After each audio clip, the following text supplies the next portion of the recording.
मेरे प्रिय शिष्यों, आप सभी को बहुत बहुत आशीर्वाद। गुरु शिष्य संबंध के संबंध में आज कुछ चर्चा कर रहा हूँ और उसका आधारभूत ग्रंथ है गुरु गीता। गुरु गीता में भगवान शिव शक्ति को कहते हैं गुरु की महत्ता के बारे में। न गुरोर्धिकम तत्वम न गुरोर्धिकम तपः न गुरोर्धिकम ज्ञानम तस्मै श्री गुरुवे नमः। स्पष्ट तौर पर कहते हैं कि गुरु से अधिक कोई तत्व नहीं है, गुरु से बड़ा कोई तप नहीं है, गुरु से अधिक ज्ञान नहीं है। उन गुरु को जो ज्ञान तत्व स्वरूप है, तप स्वरूप है, ज्ञान स्वरूप है, उन्हें सदैव सदैव नमन है। और भक्ति काल में इसी दोहरे की, इसी श्लोक की पुनरावृत्ति हुई है। तीन लोक नौ खंड में गुरु से बड़ा न कोय, करता जो न करी सके गुरु करे सो होए। अरे प्रिय शिष्यों, जब आपने अपने हृदय में गुरु को इतने उच्च पद पर स्थापित कर दिया है और गुरु सब कुछ प्रदान कर रहे हैं, सब कुछ आपके पास है, तो फिर आनंद क्यों नहीं है? ये प्रश्न मुझे बार बार मथता रहता है। देखो भाई, आप गुरु के पास आते हैं एक आशा का भाव लेकर, और क्या आशा होती है कि गुरु से मिलने के बाद गुरु के आशीर्वाद से कामना पूर्ति अवश्य होगी। और ये होता भी है, क्योंकि गुरु का अर्थ ही देना है। जो दाता सो गुरु। आप सभी हैं शिष्य, प्रत्येक साधक है शिष्य, और आपको तो अवश्य ही गुरु आशीर्वाद प्राप्त होता ही है। लेकिन गुरु की महानता क्या है कि वे उन्हें भी देते हैं जो उन्हें तकलीफ देते हैं, क्योंकि गुरु एक फलदार वृक्ष की भांति है जो अपना फल सबको प्रदान करते हैं। एक अभी कथा मैंने पढ़ी थी। शिवाजी के गुरु कौन थे? समर्थ रामदास। तो एक बार गुरु रामदास शिवाजी से मिलने जा रहे थे। गुरु भी जाते हैं शिष्यों से मिलने, और शिवाजी राजा थे, तो समर्थ गुरु रामदास के साथ कई शिष्य थे। रास्ते में क्या है, एक गन्ने का खेत आया और शिष्यों को भूख लगी थी या गन्ने को देख करके लालसा जागी, उखाड़ उखाड़ कर खाने लगे। इस बीच क्या हुआ, खेत का रखवाला आ गया। शिष्य इधर उधर फुल भाग गए। अब स्वामी रामदास इस घटना से बेखबर थे। वे तो एक पेड़ की छाया में आराम कर रहे थे। रखवाले ने देखा कि ये गुरु है, और उन्हें बुरा भला कहने लगा, क्योंकि उसे क्या लगा कि इसने ही अपने शिष्यों को कहा होगा कि चलो उत्पात मचाओ। अब इधर शिवाजी के पास भी संदेश गया हुआ था कि उनके गुरु आ रहे, तो वे दौड़े दौड़े गुरु से मिलने गए।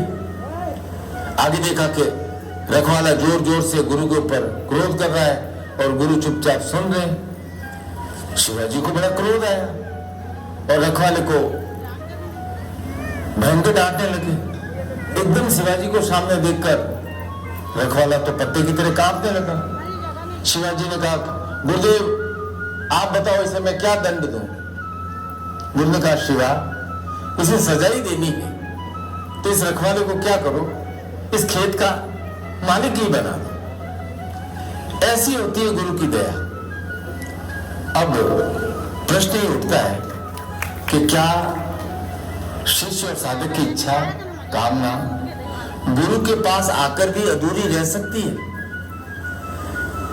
मैं कह रहा हूं इस प्रश्न का उत्तर आप अपने अंतर्मन से पूछो कि आपकी कामनाएं पूर्ण हो रही है या नहीं हो रही है।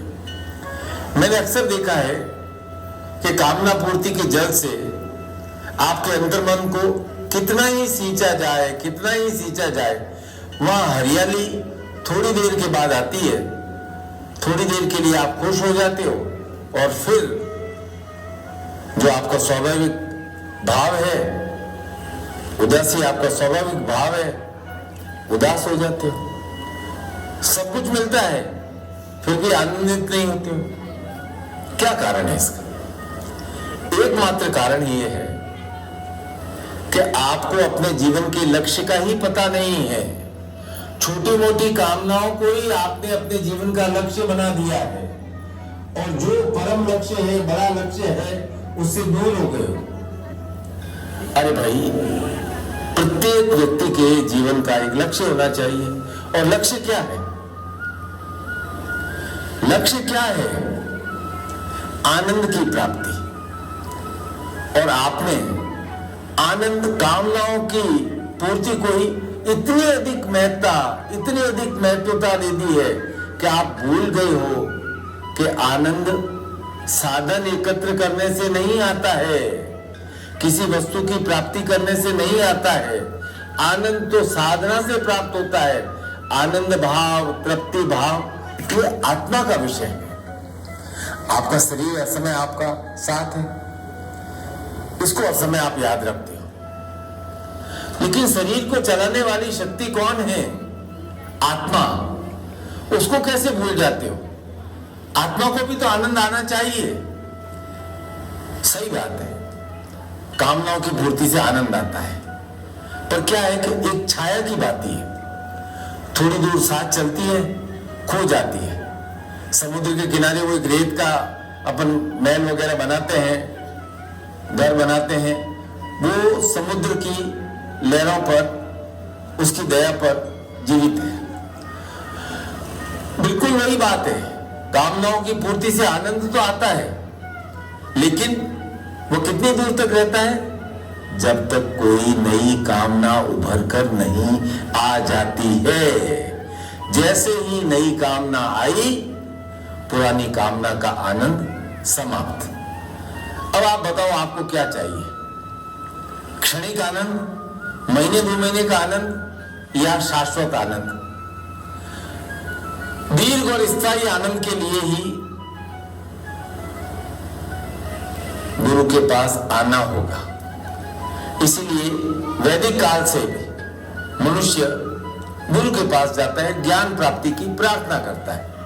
और ये दृढ़ सत्य है कि गुरु के पास आकर ही आप ये ज्ञान होता है कि आनंद के मार्ग में बाधा वह स्वयं है। गुरु के पास आकर उसे ज्ञान होता है कि आनंद के मार्ग में बाधा वह स्वयं है।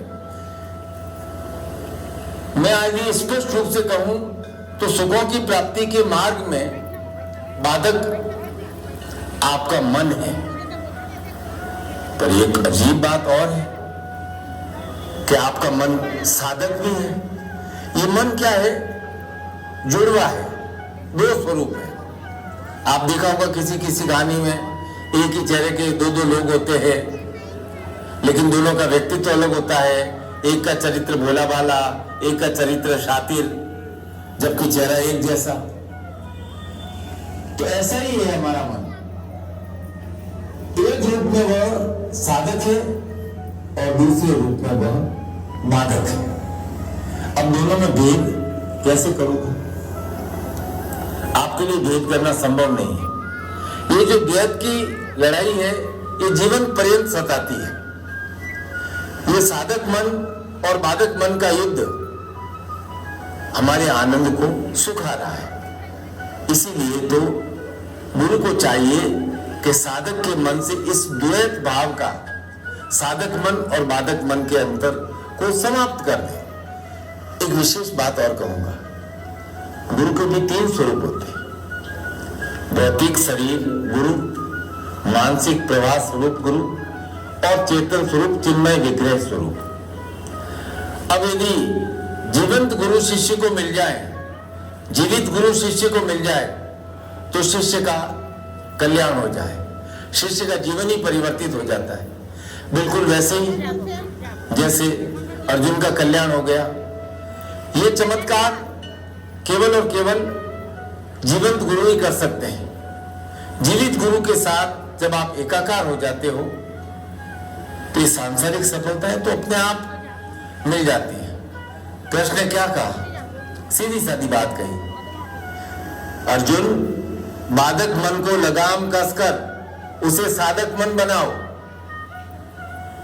अपना कर्म करो, फल की चिंता मत करो। बाधक मन पर लगाम कसकर साधक मन बनाना, यह है गुरु का कार्य। यह भी सत्य है कि संसार में आनंद के लिए सफलता प्राप्त करना अति आवश्यक है, क्योंकि सफलता हमारे प्रत्येक कार्य का, प्रयोजन का अंतिम लक्ष्य है। लेकिन सफलता का एक विचित्र स्वभाव है, वो कभी मिल सकती है और कभी नहीं भी मिल सकती है। सफलता नहीं मिलेगी, सफलता नहीं मिलेगी, इस बात का ही बार बार डर आपके जीवन रस को सुखा देता है। ये एक तलवार लटकी हुई है संसार में, इससे बड़ी कोई तलवार नहीं हो सकती। सफलता मिलेगी, नहीं मिलेगी, मिलेगी, नहीं मिलेगी। अब ऐसा है भाई, सबके मन से फल का पीछा छूटता नहीं है, और फल को लेकर मनुष्य जितना पीड़ित होगा उतना ही उसका जीवन दुखमय होगा। दुखमय होने का अर्थ है उसका आनंद प्रवाह प्रभावित होगा। तो इस स्थिति से मुक्त होने के लिए क्या करना है? आपको अपना फोकस फल से हटाकर कर्म पर केंद्रित करना है। इस दृष्टिकोण को मन में लाते ही जीवन बदलने लगता है। बाधक मन को साधक मन की ओर ले जाना है। जीवंत गुरु आपके दृष्टिकोण को बदलते हैं, बाधाओं को देखने का दृष्टिकोण बदलते हैं। इसी बात का ज्ञान तो श्री कृष्ण भगवान ने गीता के 700 श्लोकों में कही। और विचित्र बात क्या है,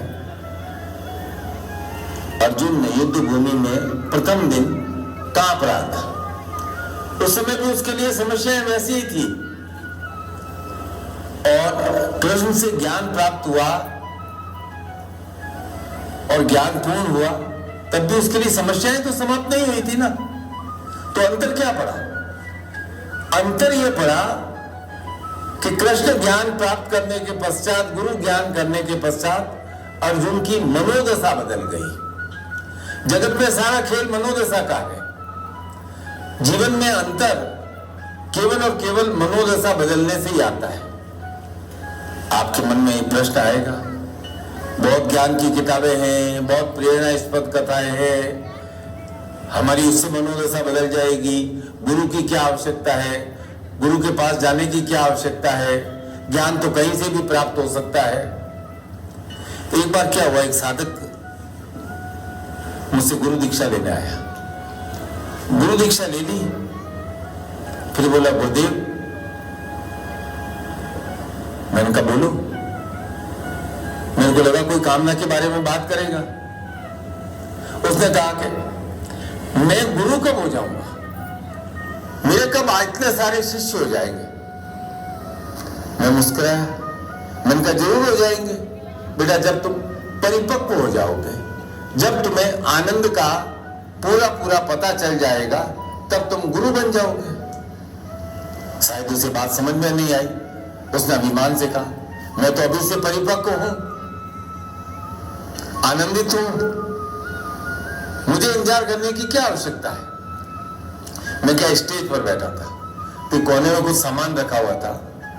मैंने कहा, वो नीचे खड़ा था, मैंने कहा कि तुम ये सामान उठा करके मुझे दे सकते हो? उसने कहा कि गुरुजी, उसके लिए तो ऊपर आना पड़ेगा। मैंने कहा, मैं यही कह रहा हूं बेटा, गुरु बनने के लिए तुम्हें ऊपर आना पड़ेगा। जीवन में बहुत सारी सीढ़ियां चढ़नी पड़ेगी। ऐसा है कि गुरु जानते हैं कि शिष्य की मनोदशा को कैसे बदला जाए। मैं स्पष्ट कहता हूं, कोई भी समस्या छोटी या बड़ी नहीं होती। आप सोचो नहीं ये समस्या छोटी है, ये बड़ी है। उसको, समस्या को देखने का आपका दृष्टिकोण कैसा है, बस यही अंतर है। आप देखो, एक छोटा बच्चा होता है, किसी अपरिचित को देखता है तो एकदम घबरा जाता है, रोने लग जाता है। वही बालक बड़ा होकर किसी अपरिचित को देखता है तो उसे कोई घबराहट की अनुभूति नहीं होती है, वो मुस्कुराकर उससे बातें करने लगता है। ऐसा है, जीवन में भी बिल्कुल ऐसा ही होता है। आप समस्या को देखकर घबरा जाते हो या उस समस्या का सामना करते हो। ये इस बात पर निर्भर करता है कि आप समस्या को बड़ा समझते हो या आप समस्या का सामना करते हो। ये इस बात पर निर्भर करता है कि आप समस्या को बड़ा समझते हो या आप अपने आप को शक्तियुक्त समझते हो। मनोदशा, घर का वाहन का बीमा करा देते हो ना, तो आपको सुरक्षा का एहसास होता है। ठीक ऐसे ही जब साधक गुरु चरणों में अपने आप को समर्पित कर देता है तो वो समस्या से घबराता नहीं है, वह समस्या का डटकर समाधान करता है, क्योंकि उसे मालूम है कि मेरे पास गुरु की शक्ति है। क्या कहा, बार बार मैं गीता का उदाहरण देता हूं, यही बात तो अर्जुन को कही कि सर्वा धर्मान परित्यज्य मामेकं शरणं व्रज अहं त्वां सर्व पापेभ्यो मोक्षयिष्यामि मा शुचः। तो श्री कृष्ण ने केवल ज्ञान ही नहीं दिया, वास्तव में ज्ञान की शक्ति का शक्तिपात अर्जुन पर किया। उस शक्तिपात के प्रभाव से क्या हुआ, अर्जुन की मनोदशा बदल गई, उसकी मनोदशा में परिवर्तन आ गया और समस्याएं वैसी की वैसी थी, लेकिन मनोदशा में परिवर्तन आते ही उसने हुंकार भरकर अपना गांडीव धनुष उठा लिया। इस प्रकार गुरु शिष्य को दृश्य अदृश्य रूप में, तरंगों के रूप में शक्ति प्रदान करते हैं। पिछली बार हमने अयोध्या में श्री राम की छत्र छाया में गुरु पूर्णिमा संपन्न की थी, और इस बार तो भगवान श्री कृष्ण की छत्र छाया में डाकोर जी में, वह स्थान जो अनादिकाल से भगवान शिव की तपोभूमि है, तपस्या स्थली है। श्री कृष्ण शिव गुरु, ये संयोग है इस बार गुरु पूर्णिमा में, जहां शक्ति प्राप्त करने को आतुर शिष्य है और वहां शिष्य को विशिष्ट ज्ञान तरंगों के माध्यम से शक्ति प्राप्त होती है। और इस शक्ति का स्वरूप है, अब कैसा भी है, जीवन में आर्थिक उन्नति अर्थात श्री विद्या, बाधाओं की समाप्ति अर्थात तंत्र भाव, कट्या तंत्र भाव, मन में शौर्य, और तो और गुरु के द्वारा ये जो आपका बाधक मन है ना, ये साधक मन हो जाता है, क्योंकि गुरु शक्ति का स्रोत, शक्ति का स्रोत है आपके मन में, और गुरु आपके मन में जो शक्ति है उस स्रोत को जागृत करते हैं। आपके पास शक्ति का स्रोत क्या है, मैं समझाता हूं आपको। रेडियो के सिद्धांत को आपको समझना पड़ेगा। कोई तार नहीं दिखता है, ट्रांजिस्टर है, रेडियो है, आप क्या करते हो, ठीक स्टेशन पर FM AM वगैरह क्या कहते हैं, अलग अलग स्टेशन पे ट्यून कर देते हो। ठीक से ट्यून करते हो तो गाना सुनाई देता है, ठीक से स्टेशन ट्यून नहीं करते हो तो खरखर सुनाई देता है।